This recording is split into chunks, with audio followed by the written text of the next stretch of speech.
ব্যক্তিবর্গ, মুসল্লি একরাম এবং এই অনুষ্ঠানের এই ওয়াজ মাহফিলের সভাপতি জনাব আব্দুর রব, উনি আসতে পারেন না, আমার সাথে কথা হয়েছে।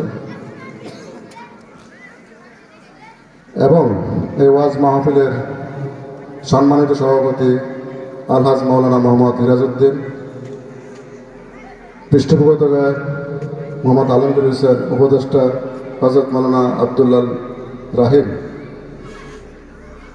সার্বিক তত্ত্বাবধানে জনাব মোহাম্মদ আবুল হাসান এবং প্রধান আলোচক ডক্টর ফখরুদ্দিন আহমেদ সাহেব, উনি মনে এখন আসেন নাই, উনি আমার বাসার কাছের মসজিদের খতিব, এবং বিশেষ আলোচক হাফেজ কারি আব্দুল মমিন সিরাজি সাহেব এবং আরও আলোচক বৃন্দ এবং ওয়াজ মাহফিল পরিচালনা হাফেজ মৌলানা মোহাম্মদ আবু হোসেন এবং হাফেজ মৌলানা মোহাম্মদ সামিউল হাসান, সবাইকে আমার পক্ষ থেকে আন্তরিকভাবে ধন্যবাদ আমাকে দাওয়াত দেওয়ার জন্য। আমি আসলে ইসলামিক মাহফিলে ইসলামিক আলোচনার উপযুক্ত বক্তা নই। আমাকে দাওয়াত দিয়েছেন এই কমিটিকে আমি আমার পক্ষ থেকে আন্তরিকভাবে কৃতজ্ঞতা প্রকাশ করছি আমাকে সুযোগ দেওয়ার জন্য। যেহেতু আল্লাহর কোরআন থেকে আলাপ হবে, তাফসির হবে, খুবই মূল্যবান তাফসির হবে আশা করি, এবং কোরআনের তাফসির যে অনুষ্ঠান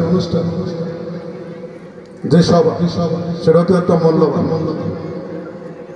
যেখানে আল্লাহর পক্ষ থেকে রহমত বর্ষিত হতে থাকে। সেই তাফসীর মাহফিলে আপনারা উপস্থিত হয়েছেন, আমি উপস্থিত হতে পেরেছি, এই জন্য নিজেকে অনেক সৌভাগ্যবান মনে করছি। আপনারা এসেছেন, আপনারা থাকবেন আশা করি। আমার বিশেষ কাজের জন্য চলে যাব। আজকে যে মাদ্রাসার উদ্যোগে এই ওয়াজ মাহফিলের আয়োজন করা হয়েছে, সেই এতিমখানা ও নূর হাফিজিয়া মাদ্রাসা ও এতিমখানা উদ্যোগে আমি শুনলাম একজন বক্তার কাছে, আমাদের পক্ষ থেকে আমরা যারা গ্রামের বাইরে ঢাকা শহরে থাকি, আমরা গ্রামে আসি, চেষ্টা করব আপনাদের সাথে কাঁধে কাঁধ মিলিয়ে কাজ করার জন্য। আপনারা আমার জন্য দোয়া করবেন, আমি আপনাদের জন্য দোয়া করব।